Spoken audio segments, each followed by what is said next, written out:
Ladies and gentlemen, thank you for watching this video. I served in the United States Navy for 36 years, and most of those years were quite enjoyable and fulfilling.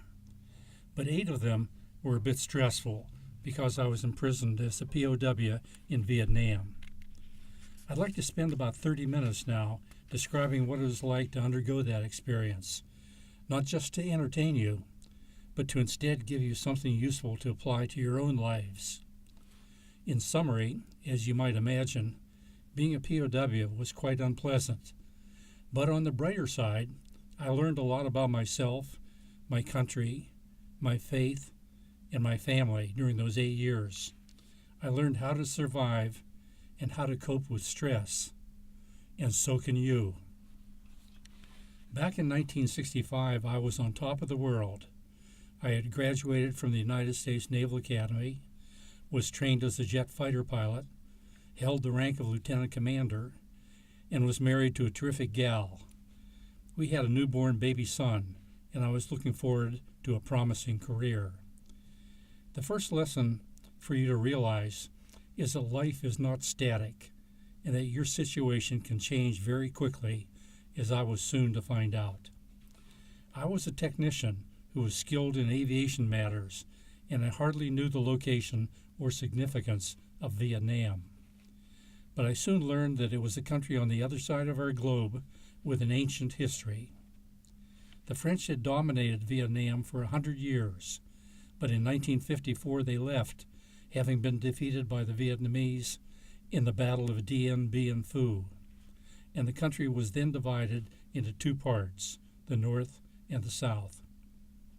The communist-run North was headed by an elderly man named Ho Chi Minh, and he was determined to reunite the country using force with help from China and the Soviet Union. Our nation was opposed to this scheme and was determined to protect the South, create a democracy there, and help the South defend itself. It was a long and costly war, both financially and in human casualties to both sides.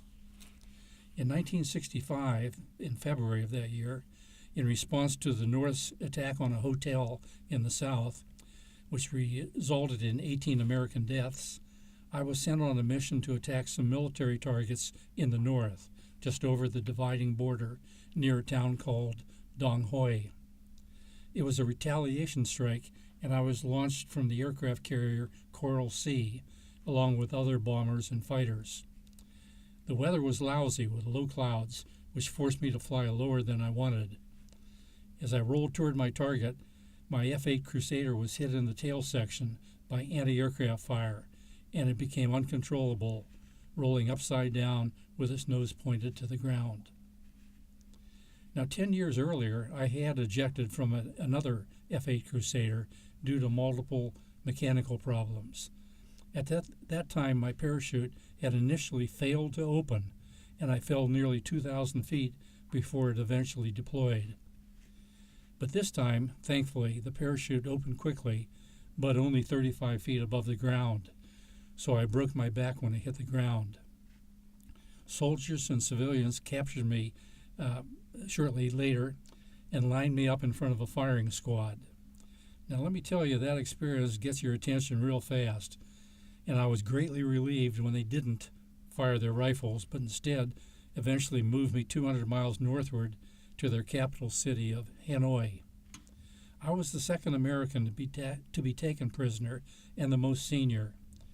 You may know that most nations of the world have universally agreed to a set of rules concerning the treatment of POWs, which forbids torture and inhumane treatment. North Vietnam decided not to follow these rules. Instead, we were to be used as pawns in their psychological warfare. They claimed that they were going to win the war on the streets of New York City. They isolated us from each other and forbade us from communicating with each other. Loudspeakers in the ceilings of each cell broadcast the Vietnamese version of the news, trying to get us to cross to the people's side, as they would put it. Of course, we refused to cooperate with them, and it cost us dearly. The United States military has an honor code which specifies that we would give the enemy only our name, rank, serial number, and date of birth, the so-called Big Four. Now, you might think that you'd never give them anything more than the Big Four, but you'd be wrong. Pain is a very persuasive motivator, and the Vietnamese were experts at inflicting great pain. They had several torture techniques of increasing severity, starting with isolation, then progressing to kneeling on the concrete floor for hours, then holding up the wall for days, and finally what we called the rope trick. 50 years later, I still suffer from the effects of some of their their torture sessions. Now, I hope you'll never have to undergo this kind of severe punishment, but who knows, maybe you will. We will all suffer at times as we go through life and have to play out the cards that are dealt to us. We might suffer setbacks in our careers, in our health, in our marriages, finances, and so forth. This is called stress, and it will take its toll on each of us. So the big question for us here now to address is what must we do to overcome stress? The answer to that question is what I hope you'll take away from the following discussion. I've compiled a list of actions that I recommend for relieving stress. I learned about each of them from my prison experience, and I hope that you can profit from them. Here's the list: faith, pride, setting standards, communication, support for others, setting realistic goals, humor, health, dreams, and mental stimulation. I know it's a long list, and I'll try to keep it interesting by weaving in some prison stories to illustrate each item. As for faith, to survive you must have good faith in yourself, your talents, your convictions, your stamina. You are the product of a free society which values you as an individual. You have been nurtured by your parents, teachers, coaches, and ministers throughout your life, and these lessons will sustain you during troubled times. That worked for me. You'll want to live up to the expectations that others have of you. I was not about to willingly wilt in the face of my captors' demands to betray my nation and become their propaganda fodder. There are some things in life that will require you to show a stiff backbone and resist the efforts of others to exploit you. On the subject of pride, you've worked hard to achieve your current position. In my case, I was a graduate of the U.S. Naval Academy, flight training, and education in electrical engineering to the master's level. You aren't, and I wasn't just some sloth existing for the sake of existing. You've recorded many accomplishments, and you ought to be proud of having done that. Be proud to be an American. Set standards. For the first several months, I was interrogated twice a day. We called them quizzes. While I stuck to the Big Four for a long time, I thought many of their questions were silly. For example, they wanted to know how many chickens my father owned. To them, a person who owned many chickens was a rich man. This line of questioning went on for many days. Finally, I decided that it wouldn't hurt to tell them that my father, who was a successful trial lawyer, owned 35 chickens, a complete fabrication. Back in my cell, I realized that I'd made a big mistake because I had crossed the line and gone beyond the Big Four. I resolved that thereafter they would have to torture me for information, and they did. I learned that it's important to set personal red lines beyond which you will not pass. When later tortured to reveal my role on the aircraft carrier, I told them that I was in charge of the pool tables on the aircraft carrier. So let that statement sink in. They don't have pool tables on aircraft carriers. On the subject of communication as a stress reliever, our captors tried to prevent us from communicating with other POWs and, in fact, killed a friend of mine when they caught him communicating. They knew that if two POWs were able to communicate, we would be harder to brainwash. I was in solitary confinement for 3 years in a cell that might remind you of your closet at home, just 4 feet by 9 feet with no windows. And did I mention, with my left ankle bolted to my right ankle to restrict our mobility at night. By good fortune, one POW remembered a communication code in which the letters of the alphabet are arranged in a square with 5 rows and 5 columns. We would first tap the row number, pause, and then tap the column number. It was a bit slow, but eventually we could reach a speed of 5 words a minute. So how do you put 26 letters into only 25 spaces? Simple. You leave out the letter K. And replace it with C, spelling it C-I-T-T-E-N. This capability was our lifeblood, for we would secretively find companionship and support with our adjoining cellmates. To prevent getting caught, we used our drinking cups to amplify the soft taps from the other side of the wall. You'd be surprised how much knowledge you have stored in your brain, and how much more knowledge your partner on the other side of the wall can give you. Today you have iPads and cell phones, which should make your ability to communicate a lot easier than our tap code, as it was called. The best thing you've ever realized is worthless if you keep it to yourself and fail to communicate this idea to others. Talking to someone else is a great stress reliever. On the subject of support for others, each of the 591 POWs were broken down by torture and had to sign confessions and anti-war statements. It was a terrific blow to our psychic to have reached our breaking point. After one session, and there were eventually 12 of them for me, I tried to commit suicide, but was prevented from doing so. Behind my back they had clamped handcuffs on my arms that shut off all circulation. Afterwards, I couldn't even use my arms and hands to sign a confession, and to this day I still feel the effects of that torture. But what brought me back to reality was the support I received from my fellow POWs. Through the tap code, they convinced me that they too had reached their breaking point and that I was not alone. Throughout my 8 years there, we all supported each other simply by showing understanding. I had been in solitary confinement for 3 months initially, when through a wormhole through my door, I noticed another American who would follow me to the bathhouse. That happened every day. So the next day, I left him a note saying, "Welcome to the Hanoi Hilton. If you get this note, scratch your ear on the way back." He scratched his ear, and that's how the place got named the Hanoi Hilton. You need to set realistic goals. You cannot afford to just drift through life. Rather, you need to set achievable goals and work toward them. My goal was to return with honor.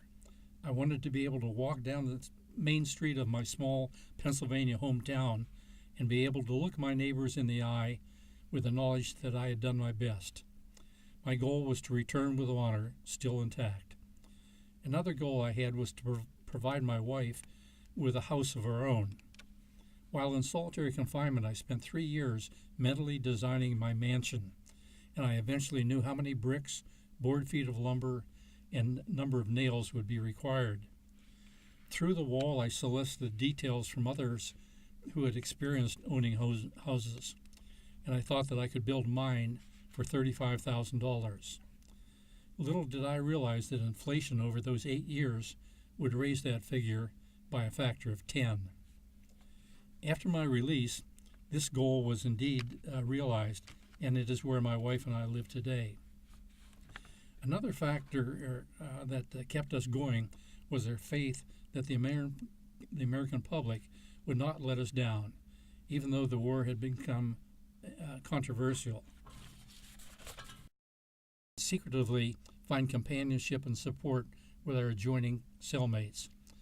2 college girls in California came up with the idea of designing some bracelets, and that the idea spread like wildfire.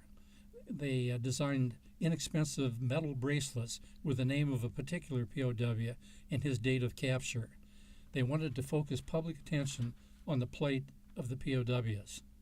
The buyer swore to keep wearing the bracelet until they learned the fate of the name that was on their bracelet.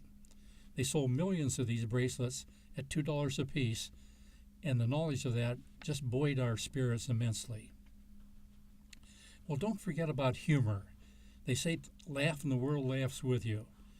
I realize there are situations in which humor is hard to find, but it surely helps to look for it. So here's a humorous story that helped get us through the day. We didn't get much to eat, and it was monotonous. 6 months of cabbage soup twice a day is pretty grim. Of course, we weren't allowed to make any noise in our cells, but you can imagine the loud noise when Americans bombed Hanoi. It was during one of those raids that I heard an American voice shouting from the other side of the camp. It was the first American voice I had heard in years. It was directed at the American jet bombers, which of course is an absurd possibility, and he shouted, "Bomb the cabbage patches." So that humor lightened our load, at least for that day. Health is important to relieving stress. Our food was really lousy and non-nutritious. In fact, we had to stand up after sitting because we'd black out by standing because our hearts couldn't accommodate that increased load.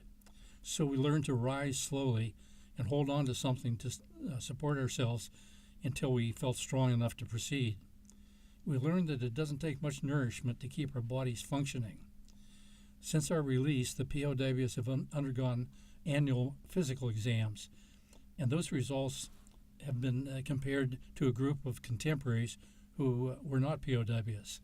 The comparison indicates that the actual POWs are a bit healthier than the comparison group. So maybe there really is something beneficial in a rice diet with a touch of cabbage soup. Of course, those who were severely injured during their capture received only rudimentary medical care. You need to develop dreams. I spent much of my time dreaming about what I wanted to accomplish after my release.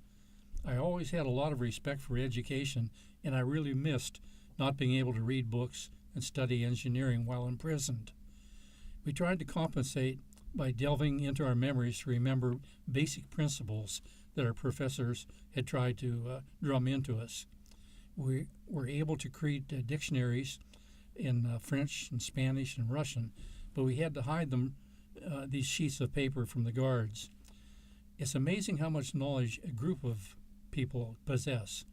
Toward the end of the war, we were removed from solitary confinement and put into larger groups. We combined the knowledge within that group and were able to reconstruct trigonometry tables and other mathematical concepts. We even told movies that we remember. After our release, I remembered meeting a fellow POW for breakfast. When he arrived at the table, he was sleepy and irritable. It turns out that he had watched a movie in his hotel room at 2:00 a.m. when he couldn't sleep. So I told him his sleepiness was excusable, but why was he so irritated?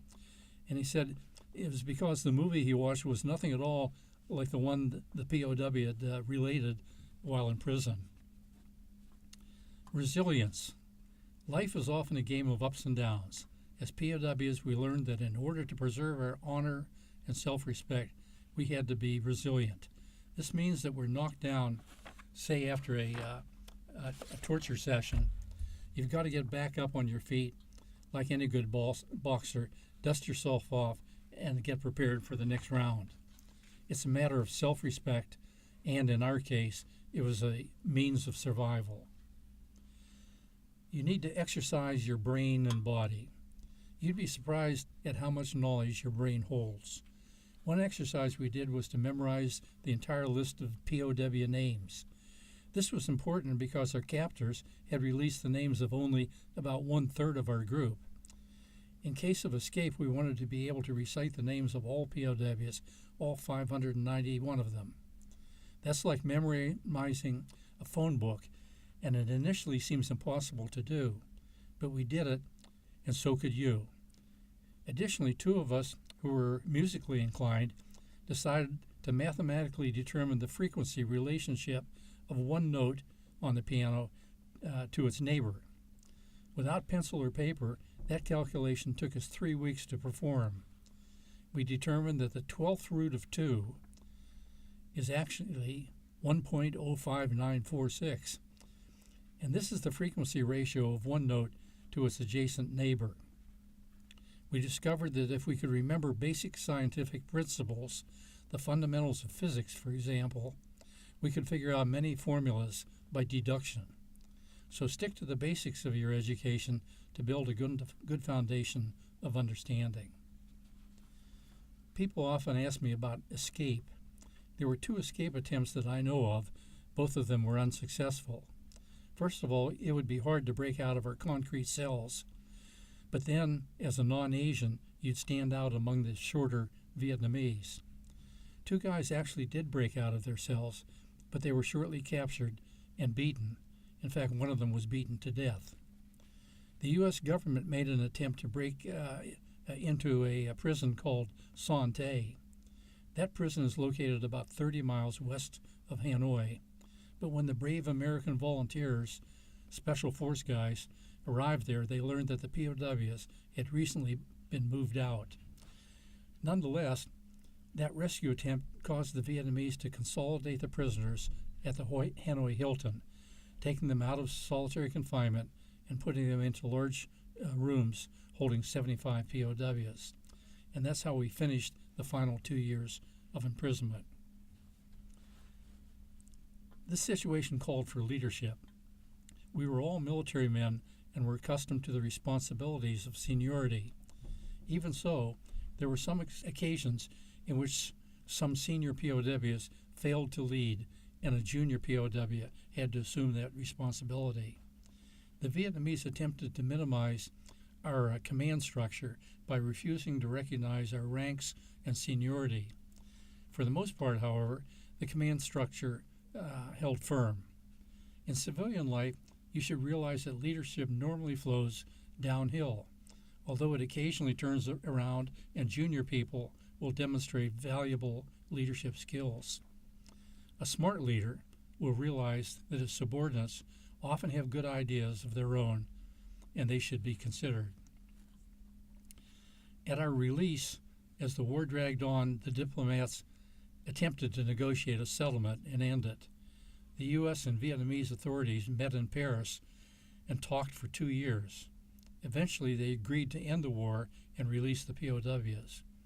The release occurred over a 2-month period in early 1973, and the POWs, 1/3 at a time, were flown out of Hanoi. It was a joyous day when we landed in the Philippines and were able to call our loved ones and reunite. What I remember most was taking a long, hot shower, putting on a clean uniform, and gorging myself with steak and cherry pie. Upon reaching the United States, my wife and son met me. Our 8-year-old son jumped into my arms, and my wife obligingly wore her miniskirt, a fashion period which we POWs had all missed. So the aftermath of all this, most of the returned POWs have enjoyed productive careers after their release. I returned to school and earned a PhD in electrical engineering. Others became doctors, lawyers, politicians, ministers, and were successful in their endeavors. My young son went on to become a brain surgeon. I built the house that I dreamed about. My wife had lived frugally during my absence and had accumulated a modest nest egg, so we determined to get on with life. I became the head of the Navy's postgraduate school, managed some important weapons programs, and then retired from the Navy as a Rear Admiral. I held academic positions at several major universities. So life has been good to us, and I continue to fly airplanes as a hobby, one that I built myself. Let me close by simply advising you to squeeze as much accomplishments and enjoyment as you can out of life, for as they say, you only live once. Please consider my list of stress relievers, for someday, sometime, you too will find yourselves in a stressful situation. You can overcome it just as I did. Thank you for listening to an old warrior who still loves his country with fervor and appreciation. God bless you all.